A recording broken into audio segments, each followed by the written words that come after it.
Bem, boa tarde. Nossa, depois de tantos momentos inspiradores, né, das palavras da Roseli, do primeiro painel que a gente teve, falando sobre os tipos de distonia, já o início ali do tratamento, né, com o uso da toxina botulínica, a gente dá continuidade com esse painel sobre tratamentos e possibilidades de neuromodulação, seja não invasiva, ou invasiva, né? Não invasiva principalmente com a doutora Carolina Souza, que é fisioterapeuta, pesquisadora também, neurocientista, e também, além de pesquisar, ela também domina a arte de ensinar, né? Então, ela acaba formando muitos dos fisioterapeutas que trabalham com a neuromodulação não invasiva aqui no país. E muito obrigada, doutora Carolina, por estar aqui conosco. A doutora Nathalie Santiago, que é neurocirurgiã pela Sociedade Brasileira de Neurocirurgia, neurocirurgiã funcional aqui pelo Hospital das Clínicas da USP. E a gente vai conversar um pouquinho, mas antes de começar essa conversa, eu queria também que vocês falassem um pouquinho também. O que é que vocês buscam no tratamento? O que é que vocês querem melhorar, né, no dia a dia? Alteração do movimento, a dor que está acontecendo ali, aquela alteração do humor também, né, que muitas vezes pega, seja também ali com relação à ansiedade, também que acaba piorando. Então, acho que todo mundo busca um pouquinho disso, concordam? Então, e aí, pensando nisso, né, e até em tudo que a Roseli comentou, que o nosso patrono também aqui comentou, é bem importante a gente passar esse amor, né? Trazendo as palavras do Dr. Sidney aqui para a gente, é bem importante a gente passar esse amor de um para o outro, né? Seja aqui, afinal de contas estamos em encontro de pacientes com distonia, né? Seja aqui um com o outro, um inspirando o outro e também sendo também inspiradores, e seja também sendo instrumento, porque no final das contas é isso que a gente acaba fazendo, né? Sendo instrumento através dos nossos estudos, através da nossa formação e da nossa missão de vida mesmo, para otimizar e ajudar nessa reinvenção, né? Na reinvenção que tanto a Roseli comentou aqui logo no início. Então, para dar início a esse nosso bate-papo mesmo, e vocês se sintam bem à vontade para perguntar, para interromper, para a gente fazer isso da forma mais interativa possível. Por isso a ideia também da gente ter esses painéis, exatamente para a gente ter mais tempo para essa conversa mesmo, né? Porque era desde a nossa primeira reunião lá, do primeiro encontro, que já faz uns 4, 5 anos, né? 5 anos. Desde o nosso primeiro encontro era sempre algo que as pessoas pediam. A gente quer mais tempo para conversar, mais tempo para falar e para discutir tudo. Então, se sintam bem à vontade para isso. E aí, para iniciar, eu gostaria de perguntar para a doutora Carolina como que... Primeiro, assim, o que é a neuromodulação? Tá? E aí, no caso, a gente sabe que tem a não invasiva, né, que é a estimulação magnética transcraniana, a estimulação com corrente contínua, a estimulação elétrica corrente contínua. Primeiro, o que é e na distonia, né, como que seria essa aplicação?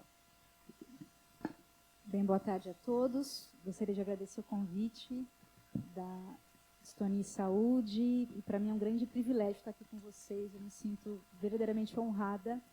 E vocês não sabem o quanto vocês me inspiram, o quanto vocês me motivam, o quanto a história de cada um que está aqui presente, as histórias que eu escuto diariamente, tanto no hospital quanto na clínica, me inspiram, o quanto isso nos ensina sobre superação, né, nos ensina como existe algo maior do que nós mesmos, né, e está falando aqui de propósito de vida, né, eu entendo cada vez mais, todos os dias quando eu acordo, por que eu acordo e sinto o peso no sentido da responsabilidade de estar me aprimorando, me aperfeiçoando, sendo do ponto de vista científico, acadêmico, sendo do ponto de vista como ser humano, espiritualmente falando, para poder dar alguma coisa para vocês, porque a gente só dá aquilo que a gente tem, né? Então, primeiro, gostaria de agradecer publicamente o convite e a honra de estar aqui.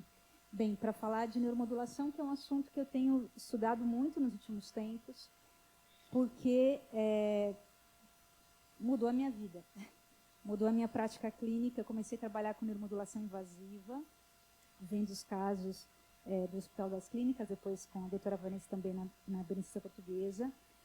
E o quanto isso tem ajudado no dia a dia dos pacientes, né? Quando a gente fala de neuromodulação, a gente fala de recursos que podem modular a atividade cerebral, sendo através de um fármaco também, sendo através de um recurso invasivo, como o DBS, sendo através de um recurso não invasivo, como a estimulação magnética transcraniana, que é um tipo de neuromodulação, como a estimulação transcraniana por corrente contínua, que é um outro tipo de neuromodulação também, mas de forma não invasiva.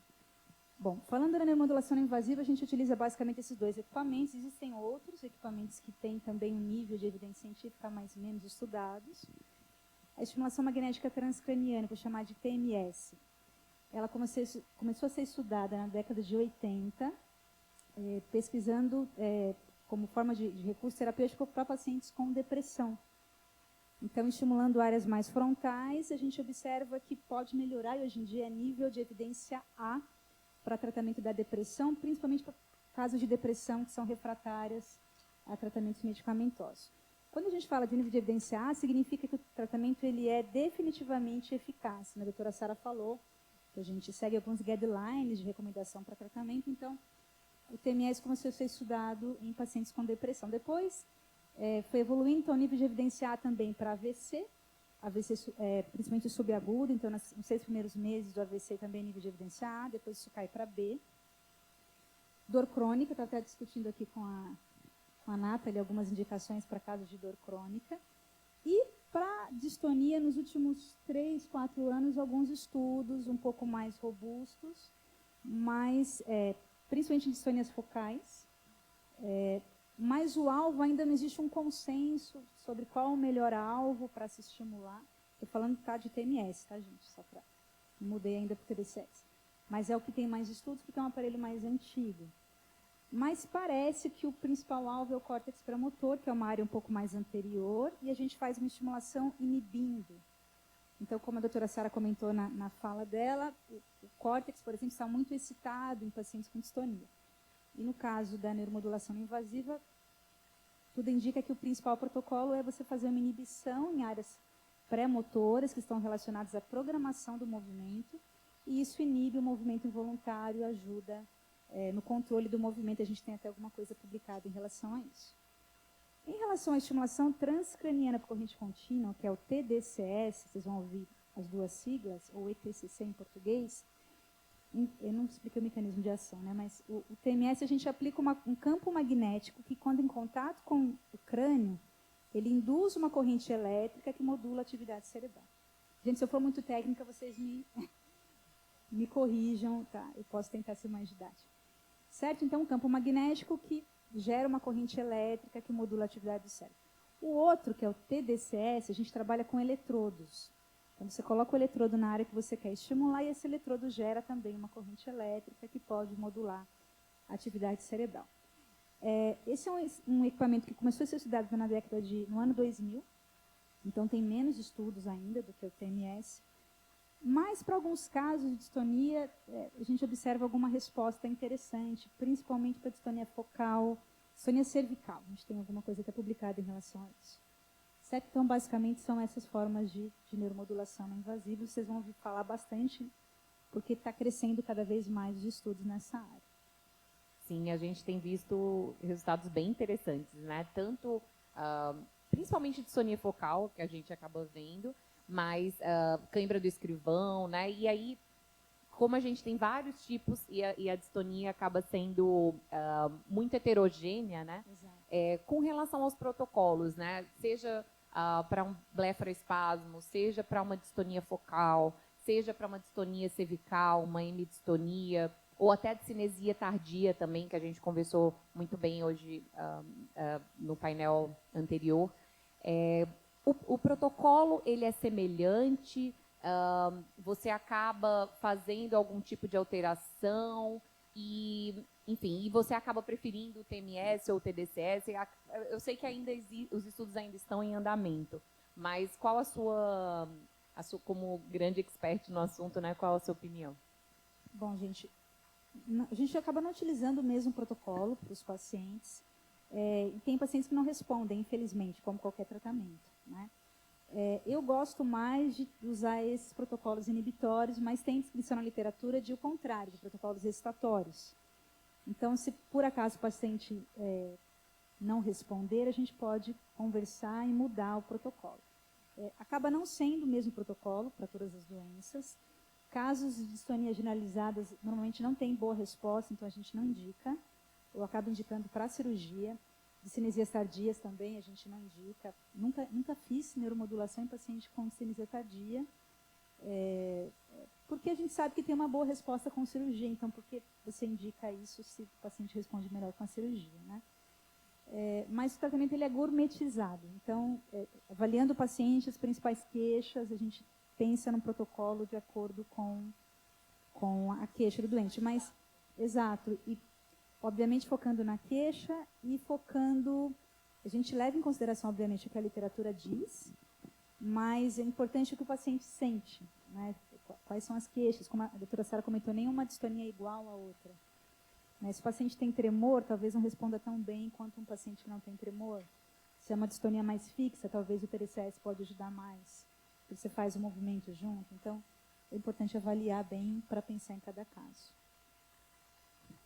Excelente. Como a gente conversou anteriormente, muitas vezes na distonia, a ansiedade, a alteração de humor, a angústia ali no dia a dia, isso acaba influenciando bastante até na questão da piora dos sintomas e da progressão da doença, né?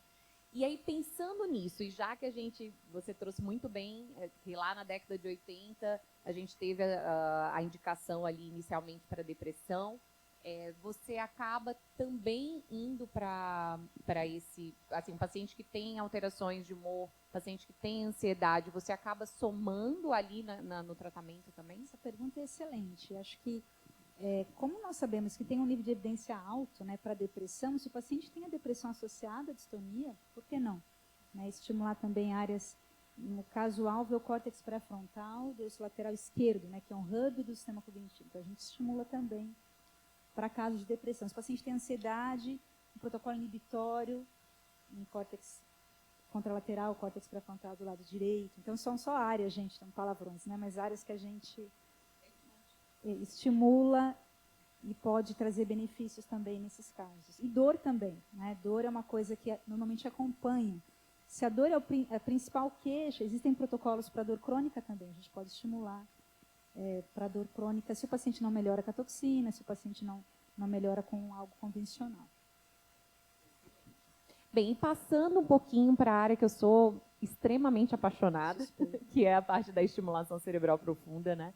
E boa parte da minha vida, para quem não me conhece, eu também sou neurocirurgião funcional, fiz a minha formação aqui em São Paulo, residência na Beneficência, depois neurocirurgia funcional no AC Camargo, e na Universidade da Flórida também, depois de 2 anos, em neurocirurgia funcional e em microcirurgia. Eu fui estudar o porquê que a estimulação cerebral profunda dá os efeitos que ela dá, né? Por que a gente tem uma melhora do movimento, por que a gente pode ter algum efeito adverso se a gente não está no local preciso.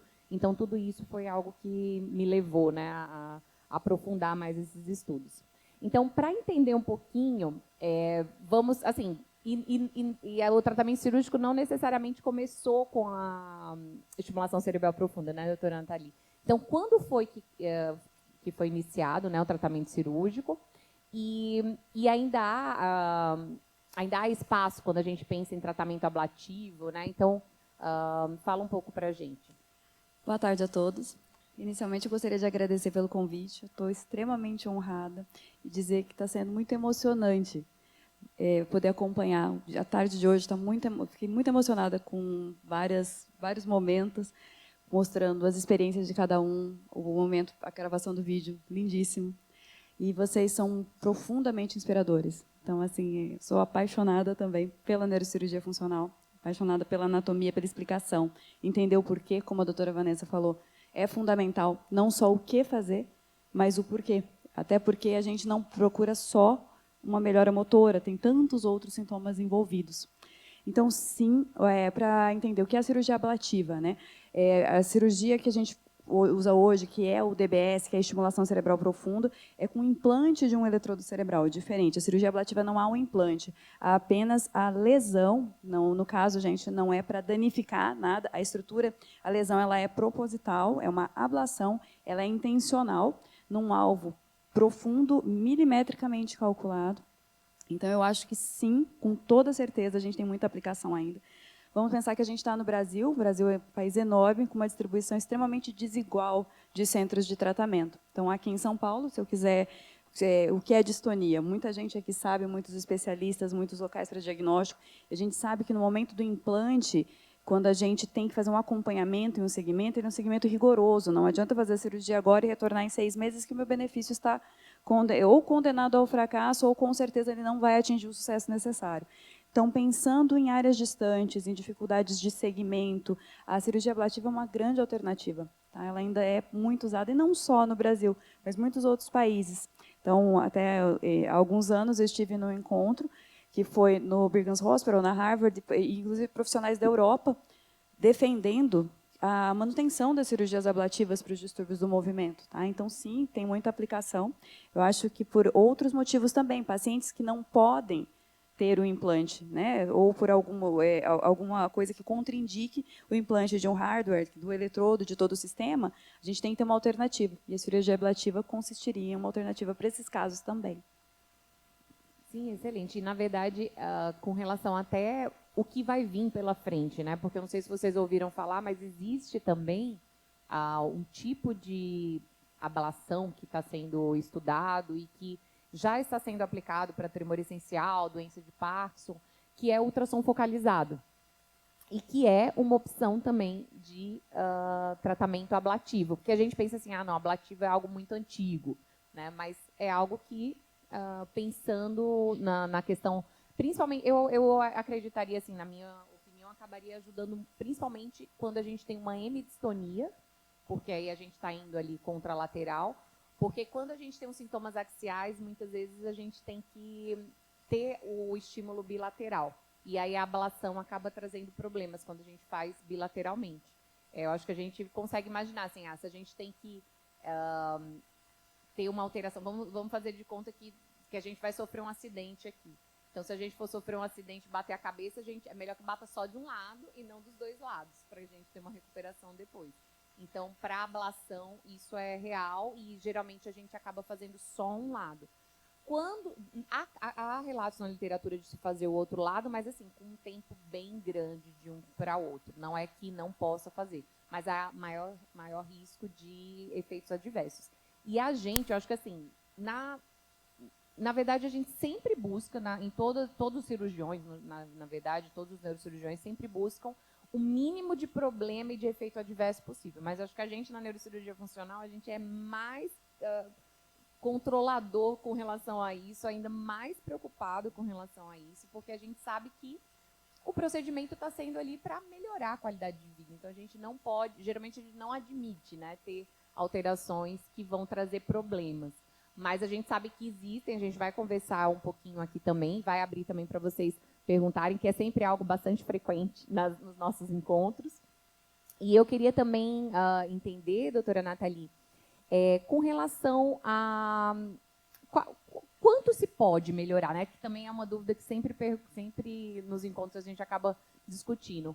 Quanto que se pode melhorar, assim? Quantos por cento, né? Como que é geralmente a resposta, né, na distonia? Eu acho que é importante a gente considerar também o quanto por cento e do que a gente está falando nessa melhora. Então, iniciar o alinhamento de expectativa, o que eu estou querendo melhorar. Porque quando a gente fala de uma cirurgia, uma neurocirurgia, parece uma coisa bastante objetiva. Eu tenho um alvo e eu tenho um objetivo, né? E não é assim, a gente não está falando apenas de uma melhora motora. Então, eu tenho que ver também, alinhar qual é o tipo de distonia, da parte genética, uma hemidistonia, é uma distonia cervical, o que eu estou tratando também para alinhar. De uma forma genérica, a gente tem estudos prognósticos de melhoras grandes, então casos até de longo prazo com melhoras de 70%. Inclusive, se a gente setorizar por doenças genéticas específicas, a gente pode ter melhoras superiores a 80%, mais de 80% de melhora. Então, o que melhorar? Eu posso obter, esse 80% está incluindo melhora motora? Sim, que a gente procura muito controle dos movimentos anormais, né? Então, essa é a forma objetiva. A gente tem escalas, tem tabelas para fazer essa avaliação. Então, essa melhora, em média, isso, os segmentos que a gente considera de longo prazo são segmentos superiores a 10 anos, são segmentos de 20 anos desses pacientes. Então, é uma melhora considerável. Se a gente considerar uma melhora superior a 80% em doenças genéticas, né, em casos selecionados, é uma melhora excelente. Mas a gente está falando de melhora de movimentos anormais, de posturas, né? Então, as posturas, porque elas são posturas dolorosas, então a gente está falando também de tratamento da dor. Tá? Essa melhora inclui as alterações do humor também. Então, eu lembro bem, assim, coisas que eu gostava muito de perguntar antes das cirurgias, o que assim, pacientes que tem algumas situações que marcam, uma paciente que queria dançar. Então, o objetivo dela, o que ela considerava a melhora da qualidade de vida, o sonho dela era que alguém tirasse ela para dançar, porque começou na adolescência. Então, ela queria dançar.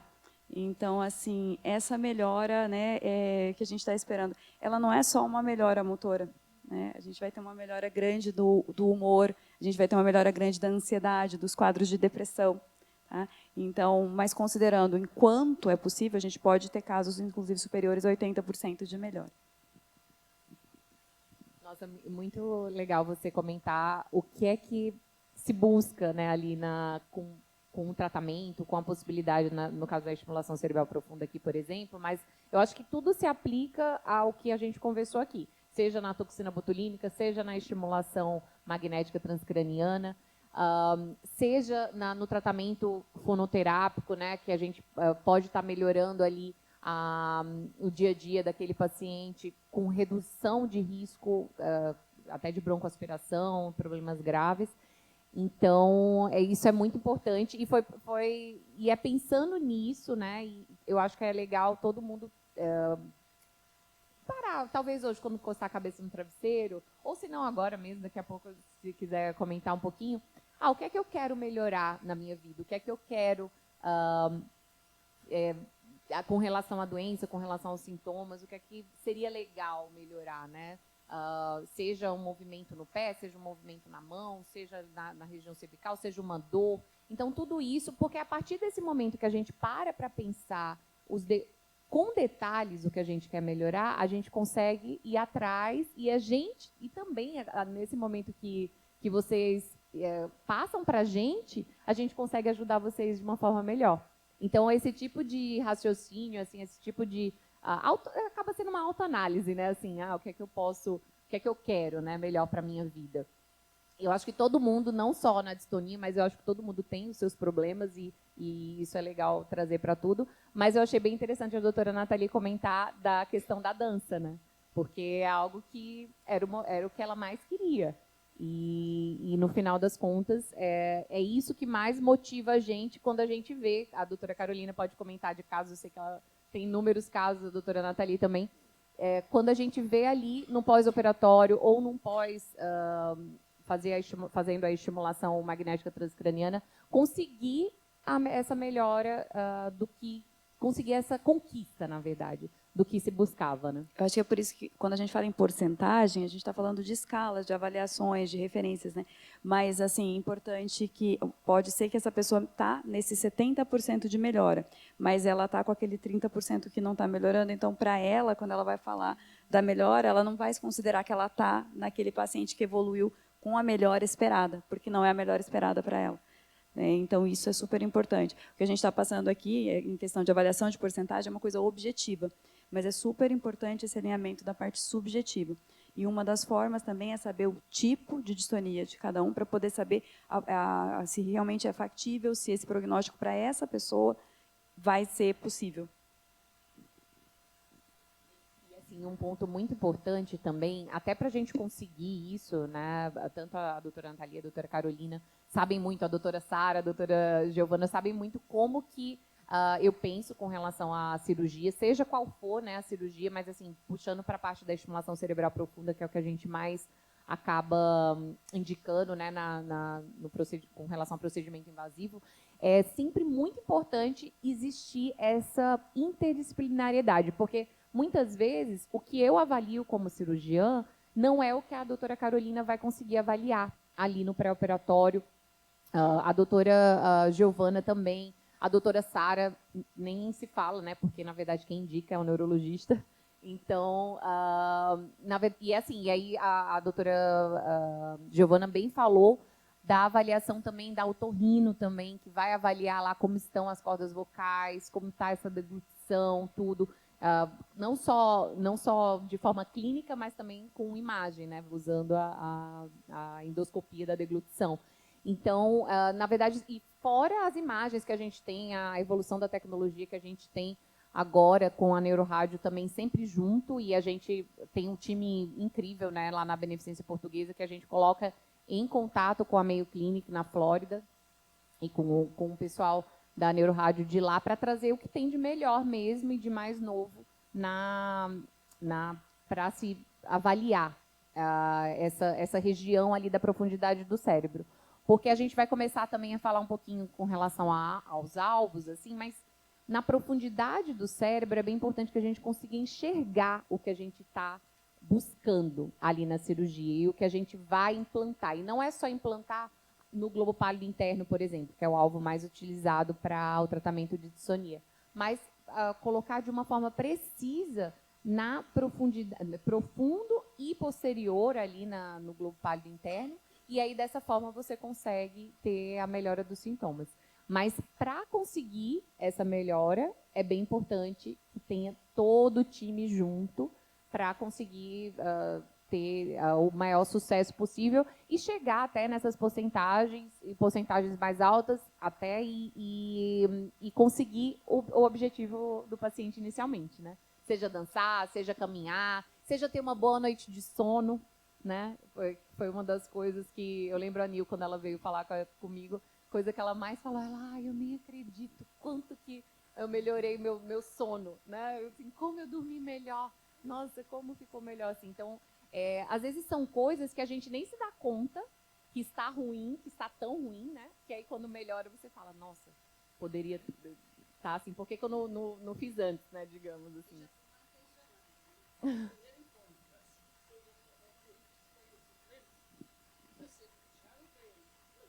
Foi.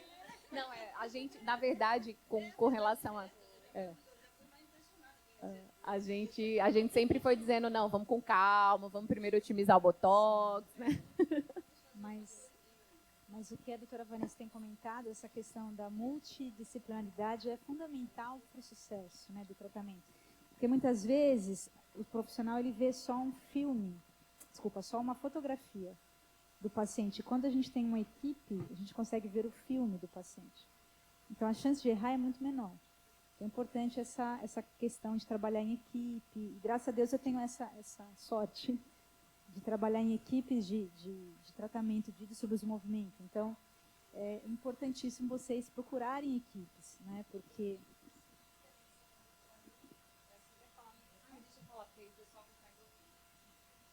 Eu vi bastante diferença, que a doutora Sara falava que tinha que procurar o psiquiatra, né?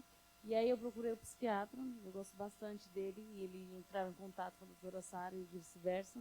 E aí ele falou assim para mim, ele conversava muito, que tal você procurar o psicólogo? E mudou bastante. E esse negócio de ter alguma coisa que te move, no caso da paciente era a dança. A doutora Sara assim, você quer fazer a cirurgia? Você vai ter qualidade de vida. Tá bom, bora, qualidade de vida. Era muita dor. Mas eu queria voltar a cozinhar. Eu fiz nutrição, mas sou da área da gastronomia hoje. E aí teve uma época que a minha mãe estava fazendo o estágio dela e eu fui para casa da minha tia. Minha tia deixava eu cozinhar escondido da família. E aí nas terapias, eu fiz no centro, fazer todas as terapias que tinha que fazer.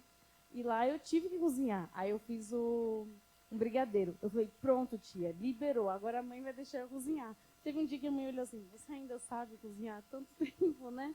Então é importante isso. E voltando ao que a gente falou antes, não tenha vergonha do que a gente é. Eu comentei com a doutora Carol ainda agora. Teve uma vez, foi das primeiras vezes que eu comecei a andar, foi pós-separação, que eu também tive a separação, né, nessa fase. Eu andando na rua com muita dificuldade, uns adolescentes me filmando. Tava um sol e eu mal feliz, porque eu saí de casa sozinha, eu e Deus. Eu só levantei o óculos e falei assim, filma, pode continuar. Aí eles deram uma corridinha. E eu estava naquela fase que eu dava umas corridinhas e parava. Aí eu corri até eles e expliquei, não tem problema. Ou quando alguma criança me perguntava o que eu tinha, eu falava assim, mãe, olha ela lá, porque as pessoas achavam que era um drogado, alguma coisa, né? Ficava assim, com medo, né? Aí eu falei assim, deixa eu perguntar, não tem problema. A gente tem que mostrar o que acontece, porque tem muitas pessoas que não sabem, tem muitos médicos que não sabem. Não ter vergonha do que a gente é. Acho que a pergunta mais importante foi de alguém da família. Amanda, por que você sai de casa assim? Eu saí daqui de São Paulo lá para o Nordeste. Eu falei, se eu viver a vida inteira assim, você acha que eu vou vegetar dentro de casa? Não. Então a gente tem que procurar o que move a gente.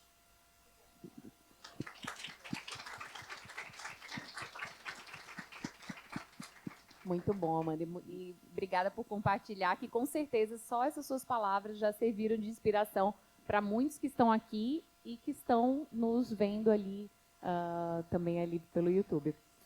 E um ponto que você tocou sobre essa questão da dificuldade de informação, né? Às vezes desconhecimento de médicos, desconhecimento de outras pessoas, porque esses olhares que julgam, né? Esses olhares que aí ficam imaginando, porque acha que está drogado, acha que tem alguma outra coisa, é por desconhecimento, né? É por ignorância. Muitas vezes não é maldade, né? É ignorância mesmo.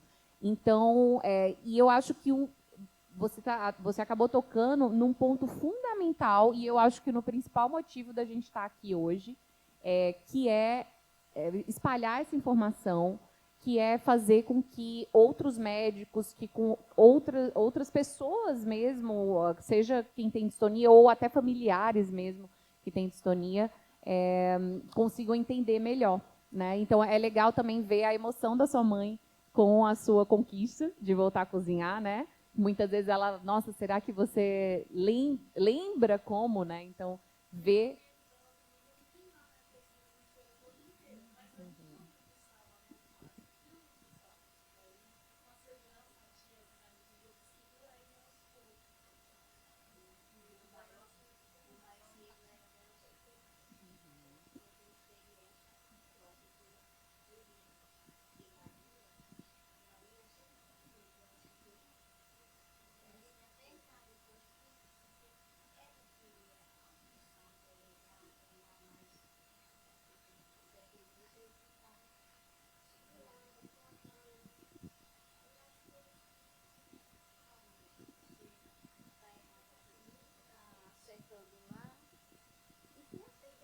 Continua aprendendo, né?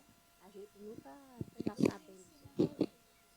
Mas sabe que essa questão de você ter compartilhado tudo isso, eu acho que motivar as pessoas a compartilharem é fantástico, porque pensar também que muita gente não conhece e não tem acesso e está sofrendo com isso. Não só assim com vergonha do que está visto, mas por falta de diagnóstico. Tem pessoas que têm e não sabem o que têm. Tá? Então, são múltiplas manifestações, não é uma doença característica, né? Como até o Dr. Diego e a doutora Sara falaram. Cada distonia cervical é diferente da outra. Então, quer dizer, imagina só a cervical é diferente da outra, são múltiplos tipos. Então, a pessoa está em regiões que não tem especialistas, que não tem pessoas, não tem diagnóstico. Ela está lá sofrendo em casa, não consegue trabalhar, não vai à escola, não participa de atividades coletivas, né? Fica lá com medo de um preconceito, né? Que, na verdade, é uma doença que precisa de tratamento. Então, isso de mostrar, de não ter vergonha, é super importante, difundir conhecimento para que todos aqueles que sofrem com os sintomas, que conhecem, né, os familiares, que possam ter acesso ao tratamento, que procurem no lugar onde pode ser diagnosticado e tratado. É uma coisa muito importante que você comentou, a mãe da Amanda falou, e eu creio que aqui, assim, tem muitos familiares que vieram hoje, certo? Eu tive o privilégio de dar uma aula na Associação Brasil Parkinson, né? Há umas semanas atrás foi o Dia Nacional do Parkinson, e teve um evento semelhante, mas foi só para familiares, sem pacientes. Então, foi uma questão assim, como ajudar, como cuidar, foi muito interessante. Né, a Gi estava lá, né, Gi? Também ajudou na organização. E aí, eu escutei uma coisa da Érica, que é a presidente hoje da associação, né, que é fisioterapeuta especializada também em Parkinson. E por quê? Porque eu cheguei e falei assim para os familiares, gente, às vezes, que é um pouco, é amor, é cuidado, eu super entendo. Mas, às vezes, a gente também, aí entra o capacitismo, né, da gente achar assim, que a pessoa não é capaz, ou por medo dela, né, se prejudicar, a gente faz por ela, os familiares. Né? E isso impede, muitas vezes, daquele paciente conseguir ter uma certa independência, ou conseguir evoluir em alguma coisa que ele, né, conseguiria evoluir, né, ou seria capaz, de fato, de fazer. E a gente julgou pelo nosso, né, a gente limitada, até como médico, às vezes faz isso, de que aquele paciente não conseguiria. E aí a Érica fez um comentário ótimo, que eu fiz isso, ela falou assim, ai, doutora, eu sempre falo uma coisa assim para os familiares aqui. Às vezes o familiar é tão bom que o paciente está ruim. Falei, adorei. Você entendeu? O familiar é tão bom, tão cuidadoso, tão maravilhoso, que o paciente está péssimo. Porque era para ele estar ali tentando fazer acontecer, né? E aí a gente fica, ai, cuidado. Então, assim, bom, eu sou mãe, super entendo, né? A gente não quer nunca que o nosso filho, enfim, ou o nosso marido, esposa, enfim, se prejudique. Mas é uma coisa que a gente tem que dar aquele voto de confiança, do tipo, não, vai, estímulo, vai, você consegue, enfim, né? Então é só um comentário aqui. Não, e muito importante porque, na verdade, acaba sendo um acolhimento que a gente precisa também dar e ter também para quem está junto, né? Para quem está sendo aquele suporte ali e que muitas vezes tem medos, né? Que tem muitos medos que precisam ser vencidos e que são vencidos diariamente de acordo com o que... Dúvidas, né, sobre o que fazer, o que não fazer, o quanto posso ajudar. Então, isso é muito importante ser conversado também, tá? Então, seja com o seu neurologista, com o seu fisioterapeuta, fonoaudiólogo, com todo o time, psicólogo, né? Que muitas vezes a gente acaba deixando um pouquinho de lado algumas vezes. Eu sinto, às vezes, um pouco isso de alguns pacientes, assim, não, tô com psiquiatra, já não preciso para o psicólogo. Cada pessoa tem a sua importância. Eu estou só com psicólogo, não vou no psiquiatra. Então, cada profissional, né, ele vai somando, como se fosse colocando um tijolinho ali para melhorar, para ajudar a melhorar mais. E também lembrando até da nossa primeiro encontro lá há 5 anos, eu lembro que isso já tinha sido levantado sobre a questão da desinformação.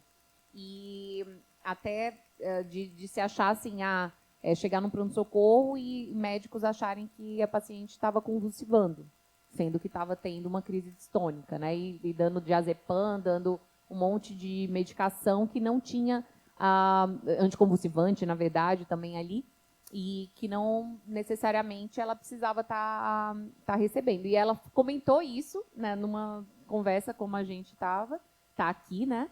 E foi isso que também me fez criar um canal. Eu tenho um canal que fala um pouquinho sobre a distonia, que fala sobre alguns distúrbios de movimento e dor crônica, que é o que eu acabo lidando, porque eu falei, meu Deus, o que é que eu posso fazer, né, para ajudar nessa informação? E eu acho que todo mundo pode fazer um pouco disso, né? A Carol também é excelente como comunicadora, a doutora Nathalie também, a doutora Sara, a doutora Giovana. Então, a NIL faz isso brilhantemente, né, ali no Distonia Saúde, com as lives, com toda a informação, com a Roseli junto, com todo o time, né? Maravilhoso. Né? Eu queria fazer um comentário que eu ando me pavoneando ultimamente porque fiz o DBS. Vou ser repetitiva, faz 1 ano, dia 26 de abril deste ano, mas antes somos somos eu, Jorginho, que todo mundo conhece, que está ali, e Bob. E eu tinha muito medo de ir ao pronto-socorro, porque eu não podia me entregar à minha dor. Eu não podia. Por quê? Porque eu tinha que dar uma aula para o médico do PS, né? Ou todo mundo aqui, né? Tem que dar uma aula para o médico do PS, ou quando eu queria, quando eu estava muito sintomática, eu já fazia assim, eu tenho um cartão com QR Code, e aí eu falava assim, olha, doutor, se você vai dar um Google, dá aqui, ó. Porque se ele ia dar um Google, dá aqui, porque ele já ia direto, já caía direto no nosso site, que é o digistoniasaude.com.br, e lá tem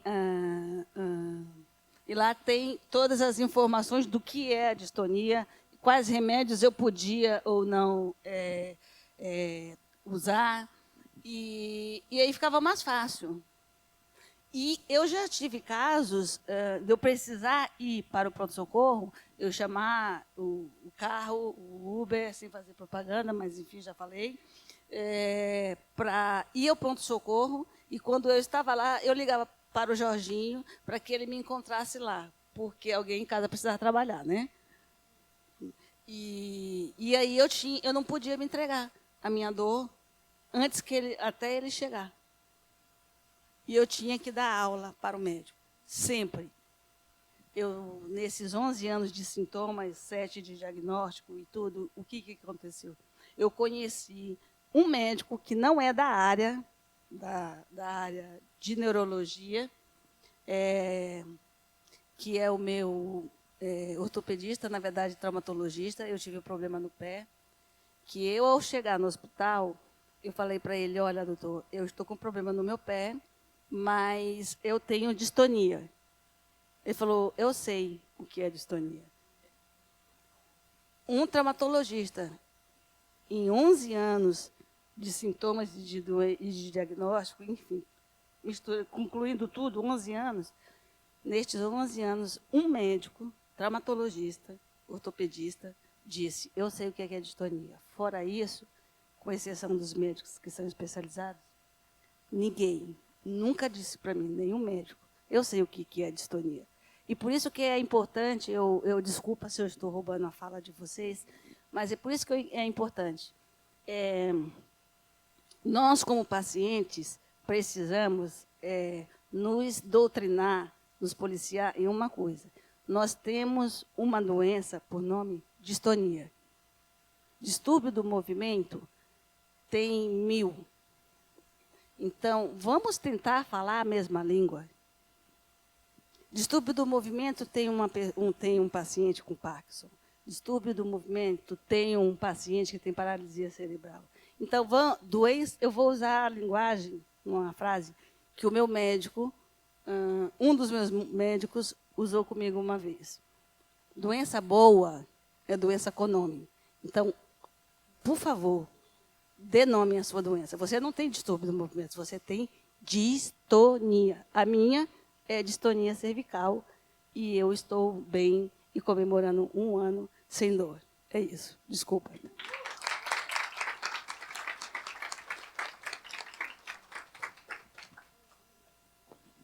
Mas eu acho assim fundamental, gente, esse papel de vocês, né? Tanto da Nilde quanto da Dani, né? Que deram nome a doenças raras, né? Quem sabia que Parkinson dava em jovens antes de conhecer a Dani? Muitos médicos não sabiam. Né? E a Dani teve um trabalho fundamental de reunir pessoas com a mesma doença e fazer a doença ficar conhecida. Então, sim, eu sei. Então, isso é fundamental, é um trabalho de educação. Né? É importantíssimo. Isso é muito importante mesmo. E eu estou aqui para, acho que dar um testemunho, estou aqui para aprender com vocês. Porque eu tenho distonia, mas não é esta distonia. Né? Então, quando eu falo que eu tenho uma distonia, um médico ou alguém fala assim, mas isso não é distonia. Porque eu não tenho os movimentos repetitivos, eu tenho, quando eu preciso acionar um músculo, ele aciona errado e ele contrai demais. E ninguém vê. Né? Eu vou dar um passo e ali meu músculo adutor puxa minha perna, eu tenho medo de andar, que eu posso cair. E os médicos falam assim, alguns falam, isso é fobia, né, de atravessar a rua, fobia de descer a escada. Eu falei, gente, Eu descobri que eu tenho síndrome de Ehlers-Danlos, né? E eu só descobri isso porque eu tive dengue e meus sintomas pioraram muito. Porque até então eu fazia exercício, mantinha toda a articulação no lugar e funcionava, né? Então, assim, a minha família tem uma doença que nunca teve nome, né? Ninguém sabe, então, tanto que eles achavam que era problema de ossos, né? De não ter musculatura para sustentar aquilo, então são as artroses, os prótese, né? Prótese de quadril, prótese de joelho, escorregamento de vértebra, 10 pinos na coluna, e você vê que o músculo não funciona, mas a gente não sabe como reverter isso. Eu sou fisioterapeuta por causa disso. Eu queria ter feito educação física, mas eu não podia fazer algumas coisas, sempre tinha ombro luxado, mas não tinha nome, era só assim, você tem frouxidão ligamentar. Então, vamos trabalhar a musculatura para deixar tudo no lugar. Só que agora eu sei que a síndrome de Ehlers-Danlos são 13 subtipos, né? A hipermobilidade é um deles só. Eu tenho vários outros sintomas que nunca teve nome, né? A desautonomia é uma das coisas que eu tenho hoje.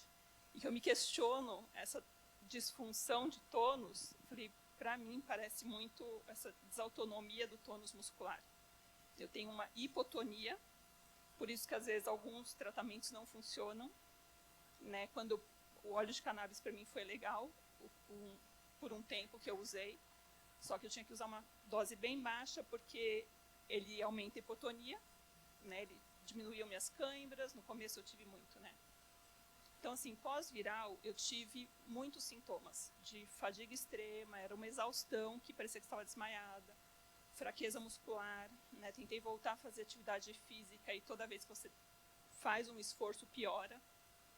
O músculo desliga do nada, ou ele contrai demais. Então, assim, foram muitos sintomas e eu não tenho ainda uma resposta, né?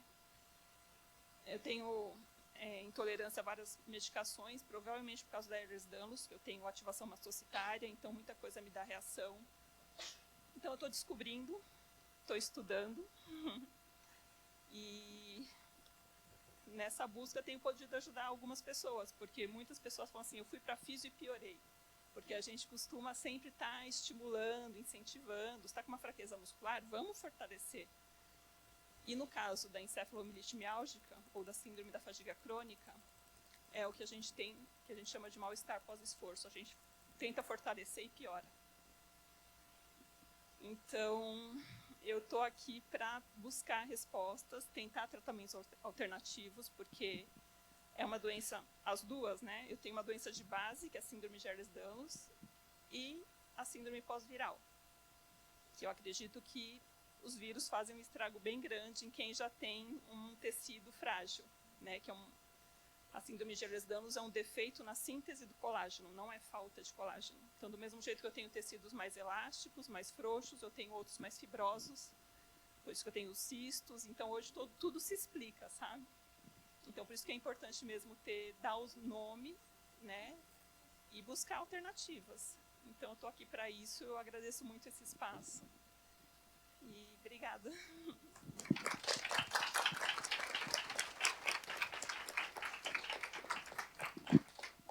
Oi. Eu queria fazer uma pergunta, porque no caso do Parkinson tem um período, né, ideal para se falar em cirurgia. No caso das pessoas com distonia, eles também têm que ter esse período, têm que passar por alguns testes, tem a janela de tempo. Como é que é? É a mesma coisa para eles ou não? Na verdade, com os critérios. Com relação ao critério da distonia, tem que ter acima de 8 anos. Então, na verdade, é bem mais amplo com relação de idade. De diagnóstico. Não de diagnóstico. Tá. Com a distonia, geralmente tem que ser refratário. Então, primeiro a gente tenta medicamento, depois a toxina botulínica, pode se somar, e aí fisioterapia, todo o time junto, mas a gente não tem, é diferente da doença de Parkinson. Digamos que na distonia é um pouco mais, a gente pode ter um pouco menos de pressa. Por isso que a gente acabou segurando um pouquinho a Nil, que a gente não precisa ter muita pressa. Mas a gente sabe o quanto que pode ajudar também, né? Então, mas é sempre importante estar pesando essa questão do risco-benefício. Porque até falando nessa questão de riscos, queria fazer mais alguma... Não, eu ia perguntar em relação a se tem uma porcentagem de pacientes com distonia que tem benefícios com a cirurgia. Porque no caso do Parkinson é em torno de 15%, 15 a 20%, não é isso? Das pessoas com Parkinson que tem indicação. A distonia todos podem ter indicação? Muitos pacientes acabam controlando os sintomas só com a toxina botulínica, né? Então, eu diria... E, na verdade, assim, é porque essa questão de porcentagem varia muito, né? De um estudo a doença tem muitos subtipos, né? Isso. Geralmente, acaba sendo ali em torno de 20%, 30% que acaba precisando também. Mas é algo que provavelmente vai acabar mudando, porque o que é que acontece? A gente acaba tendo novas tecnologias. Com as novas tecnologias, enfim, eletrodo direcional, as formas que a gente tem de colocar o eletrodo no lugar, as formas que a gente tem de programar, inclusive até para distonia também, o tipo de close loop, né, Nathalie? Acaba assim, você conseguir ver o que está se passando no núcleo, na profundidade com relação às ondas. A gente tem umas ondas dentro do núcleo que estão relacionadas ao sintoma ali da distonia, da contração ou do tremor, por exemplo, que a gente tem a alteração das ondas alfa, tá? A gente tem algumas alterações também nas ondas beta. E aí, com relação a essas alterações de ondas, quando a gente capta com esses eletrodos que hoje a gente, com a evolução da tecnologia, a gente está conseguindo, pode ajudar na nossa programação, né? Pode ajudar na evolução desse paciente. E eu acho que muito do que se existe com relação à distonia, porque a gente sabe que, e a gente fala nos 70%, né, que pode haver de melhora, né, 69%, 70%, mas e esses 30%, por que será que esses 30% não estão melhorando? Provavelmente a gente pode conseguir melhorar mais fazendo uma programação melhor com essas novas tecnologias, entendeu? Então, eu acredito que o que a gente tem hoje, que a gente está com 20 anos do FDA aprovando o implante para distonia, né? Foi em 2003. No Brasil, diria que a gente está em torno de 10, 15, se a gente quiser ser...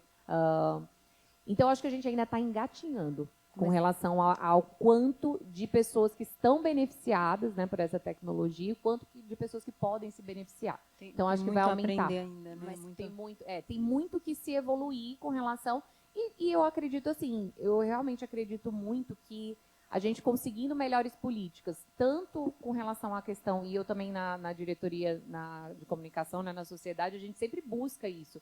Tentar facilitar o acesso pelo SUS, tentar facilitar o acesso até pelos convênios mesmo, com educação. Eu acho que porque do mesmo jeito, muita gente não sabe, né, que uma existe parte essa possibilidade. A pergunta, eu acho que ela tem uma outra parte da pergunta, é quanto, na verdade, dos pacientes que teriam indicação, não o porquê do benefício.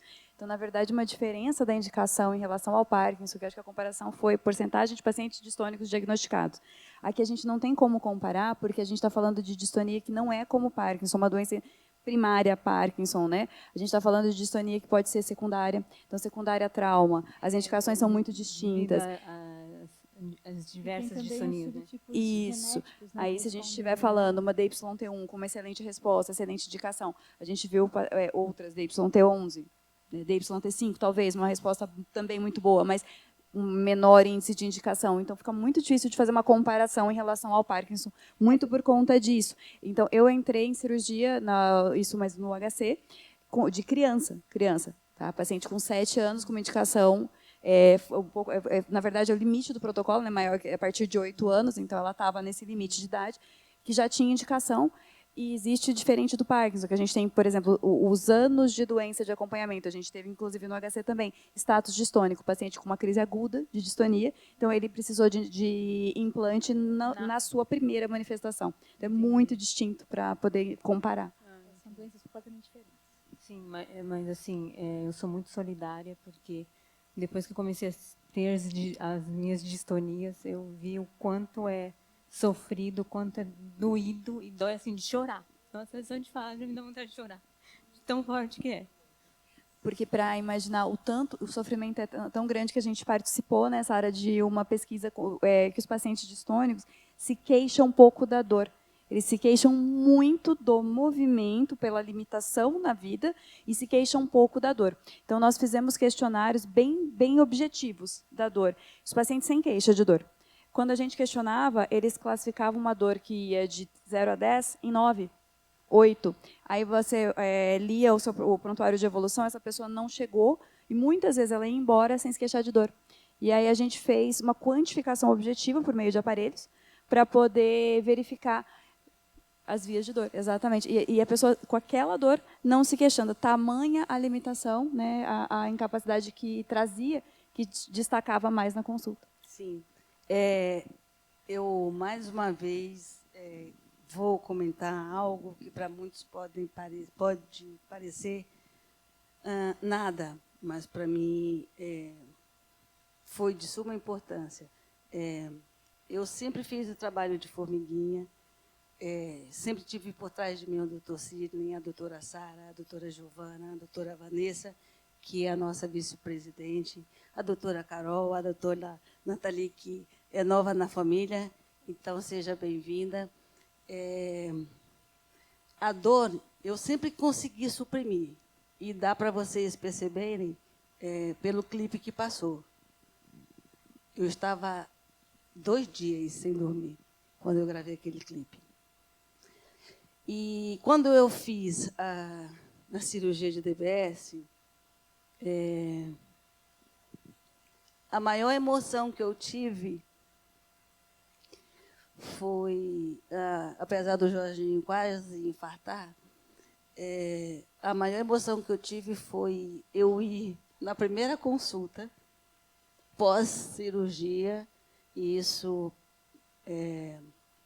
para fazer a primeira avaliação com a doutora Sara lá na BP e passar com o doutor Sidney. Eu sempre passo com a doutora Sara e com o doutor Sidney. Aí eu sempre passo com a doutora Vanessa e o doutor Sidney. Sempre, sempre, sempre. Porque os dois trabalham assim, tipo, porta a porta, um ao lado do outro. E a minha maior felicidade, sabe qual foi? Foi andar de ônibus depois de 11 anos. Andar de metrô, porque eu desenvolvi TAG, que é transtorno de ansiedade generalizada. Eu entrei no ônibus, horário de pico, né? Desci, fui a pé, consegui ir até a BP, passei em consulta, com lencinho na cabeça e tudo, voltei e peguei o ônibus de novo. E aí, quando eu desci, pertinho da minha casa, porque é tipo menos que uma quadra, eu moro no Butantã, então não é longe, é rapidinho. Eu desci do ônibus, eu sentei no meio-fio, na calçada, toda trabalhada, toda montadinha no salto alto, mas eu tirei o salto, sentei e chorei de felicidade. Sabe por quê? Porque depois de tanto tempo, eu finalmente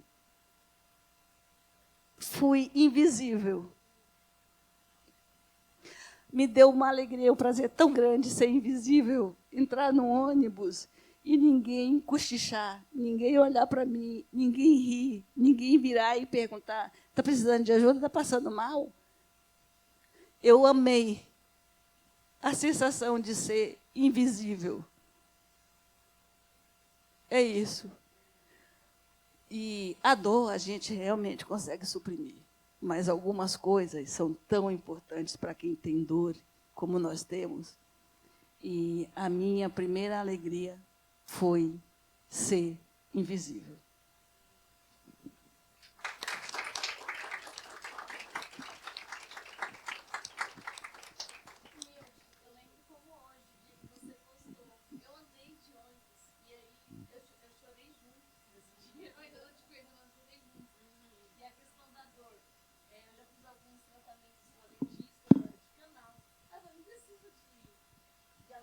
Não precisa de anestesia. Ela falou, mas você já é imune à dor.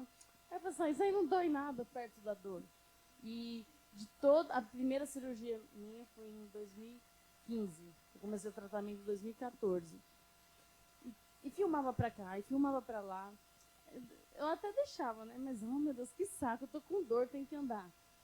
E aí fez a cirurgia, não foi nem andar, foi a dor, tirar aquele peso da dor. Aí o doutor falou assim, posso te filmar? Eu disse, lógico, agora pode, não tem dor.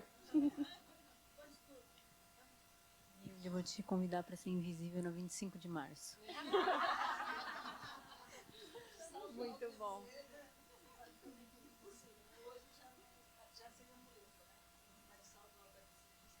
A minha maior alegria é andar na 25 de março com Prolopa, assim, eu vou que vou.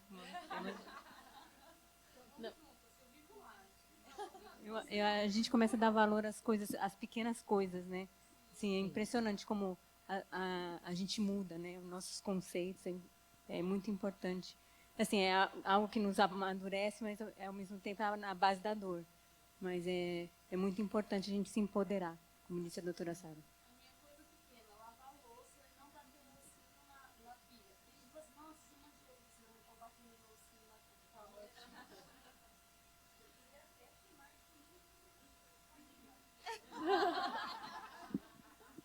Não, muito emocionante e é uma inspiração não só para quem está te ouvindo, né, que pode precisar, que pode precisar ali de algum tratamento que vai deixá-lo também invisível, né, mas para a gente que está lidando, né, que está tentando ser canal, né, para que isso aconteça. Então eu fiquei arrepiada, emocionada aqui também de ouvir esse relato. Eu vi o post lá, mas eu não tinha ouvido dessa forma que ela contou agora. Tanto você, me permitam, às vezes eu confundo, então, em dados momentos, eu me toco que ela é a minha neurocirurgiã e que me deu a oportunidade de estar aqui sem tremer e sem fazer uso do truque sensorial. O salto hoje é só para me exibir mesmo. Mas, assim, tanto a doutora Vanessa quanto a doutora Sara Casagrande, elas sempre tiveram um grande cuidado comigo, que era uma coisa que me calava muito e me cala muito até hoje. Sempre que eu precisei passar em consulta, fazer qualquer coisa, elas primeiro estavam sempre dispostas, né? Independente. Eu já tive a doutora Vanessa, que chegou de um voo pesado, de um congresso de dias, e ela chegou, estava no aeroporto, mandando um WhatsApp para mim, olha, 6 da manhã, cheguei aqui, 7 horas, eu vou já estar no hospital, na Beneficência Portuguesa, juntamente com a doutora Sara, para fazer a aplicação da sua toxina. E a doutora Sara, um belo dia, para variar, doutora Vanessa Milanese Holanda necessitou viajar para variar, que a gente acha que a pessoa está... Eu falo com ela no WhatsApp, tipo 10 da manhã, ela está no Brasil. Aí, quando dá 2 da tarde, que eu vou ver, de repente está lá, um story dela, ela está no aeroporto. Eu falo, mas para onde que essa criança... Aí eu mando uma mensagem para ela desesperada, você está indo para onde, filha? E aí ela já, como ela conhece a paciente, né, e a amiga também, ela fala assim, eu estou indo ali, mas eu já volto, são 3 dias. Aí eu falo, tá bom. Aí o que eu faço? Entro em contato, mando o WhatsApp para a doutora Sara e pergunto, você não vai viajar não, né? Antes era assim, ou não é? Então, é basicamente isso, esse cuidado que eu gostaria que todos tivessem, essa qualidade, esse atendimento. E eu vou usar uma fala da Roseli. A Roseli sempre fala que o que tem que ser raro é a doença e não a informação, né? E eu, às vezes, nas lives que vocês me veem fazendo, eu já cheguei a fazer de canudinho, porque eu pegava o copo, e era copo, vou dar uma admitida, tá? Segura aí. Eu pegava o copo, era de cristal, e ele quebrava. De tanta força que eu não tinha o controle da mão um tempo, né? Antes de fazer da cirurgia. E hoje eu posso fazer, e nós comemoramos fazendo live, o primeiro dia depois, ainda sem, com pontos ainda, não tinha nem tirado, né? Nós fizemos uma live e eu estava com um copo e peguei ele com a minha mão esquerda. Foi muito bacana, gente. Só fazer um comentário. A gente estava falando aqui sobre a questão de janela, né? Enfim. O que a gente tem de literatura em relação à resposta ao estimulador cerebral profundo é que, se a gente tiver indicação, quanto antes operar, realmente as respostas são melhores. Tá? Existem alguns padrões de distonia que nos dão dicas de que também vão responder melhor. A gente não tem, igual o Parkinson, um teste que vai ser o preditor mais objetivo, mas a gente tem algumas dicas de tipos de distonia, como a doutora Nathalie falou, causas. Então, assim, DYT1, quando a gente falou sobre o painel genético, fazer ou não fazer, se a pessoa tem condição, eu falo, faz. Por quê? Toxina não vai mudar, a indicação realmente é igual, medicação também não. Mas o DBS, se a pessoa tiver generalizada, a distonia generalizada refratária, ela vai operar de qualquer forma. Tá? Tanto é que quando eu entrei no HC, ninguém operava lá distonia sem teste genético. Era um absurdo. Ninguém conseguia fazer teste genético. Aí ficava um bando de fila de pacientes. Por que não? Porque, na verdade, temos que saber o tipo. Eu falei, gente, não tem condição. O paciente é generalizado, é refratário, vamos operar. Tá? E, por coincidência ou não, a Amanda foi o primeiro caso que eu tinha acabado de entrar, né, Amanda? O meu primeiro caso, eu tinha acabado de entrar na minha especialização em DBS, tem 10 anos. E a Amanda foi o primeiro caso que eu acompanhei. E eu falei, gente, essa menina precisa operar. Falei, não para com isso. Então, foi o primeiro caso de DBS na minha vida que eu acompanhei. Foi a Amanda. Olha que coisa, né? Que marcante isso. E hoje, enfim, a gente trabalha com DBS a nossa vida.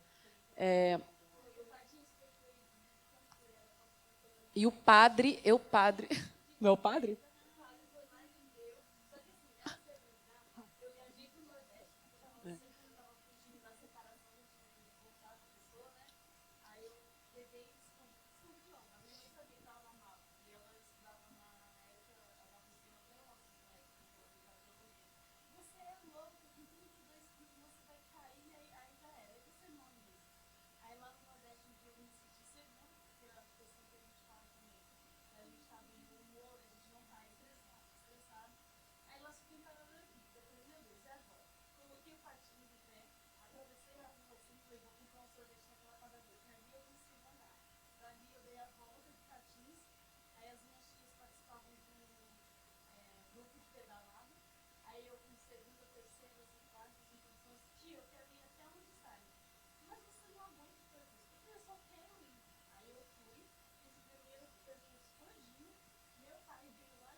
Obrigada, Amanda. Realmente esse caso do patins, enfim, é o negócio do truque sensitivo, né? Que eu falei que ela é famosa, ela é famosa.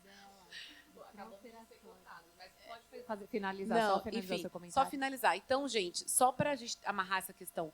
Então, quanto mais cedo, teoricamente, a resposta é melhor. Em relação ao tipo de genética, nós temos pacientes com tipos genéticos que têm respostas média de 80%. Nós temos outros que têm resposta de 30%. Literatura. Tá? Então, doutora, e aí? Meu tipo genético é o que é 30%. Mas o meu, sou generalizada, nada me ajuda aí, eu não vou operar? Não, mas você já sabe que onde você está teoricamente pisando, nós e vocês. Não, beleza, doutora, é isso, não tem opção. Então, isso é importantíssimo, essa conversa. A Nil, graças a Deus, a Nil é idiopática, né, porque ela não tem teste genético definido qual é, enfim, teve uma resposta magnífica. Nós temos pacientes que não responderam tanto, mas é o que a Nathalie falou, talvez não é um tanto, mas que ajudou. Então, é importante isso. Teve alguém que me pegou lá fora e falou, doutora, como é que é em relação à cirurgia? Eu falei, tudo depende dessa avaliação, traçar a expectativa e saber que tem tipo, né, que responde média de 20, 30 e tipo que responde média de 80. Tá? Então, isso é importantíssimo, essa definição. Bem, acho que se pudesse, a gente ficaria dias aqui conversando e discutindo. E eu queria agradecer muito todos os comentários, inclusive sobre a questão da... Depois eu quero conversar um pouquinho mais da questão pós-viral, porque eu acho que todo mundo, com a pandemia... Ontem a gente teve a Organização Mundial de Saúde finalmente, né, dizendo que saiu da emergência, do estado de emergência que a gente viveu por anos. Então, eu acredito que muitos aqui que tiveram Covid acabaram vendo a piora dos sintomas, né? É algo que quase 100% dos pacientes a gente chegou a ouvir. E queria agradecer muito, até quem não é também, queria agradecer muito a doutora Carolina, a doutora Sara, a todos do painel anterior também pela presença, a todo mundo que contribuiu e comentou aqui, inspirou também todos que estão aqui, que estão nos vendo também virtualmente. Muito obrigada, Nil, parabéns, eu sempre muito orgulhosa, fico sempre muito orgulhosa de você, parabéns, Roseli, também, inclusive hoje eu descobri o quão poeta você é, eu sempre admirei muito suas palavras, mas descobri que a letra da música que tanto emociona, né, nos emociona, é sua, acaba sendo uma grande inspiração para a gente também, muito obrigada.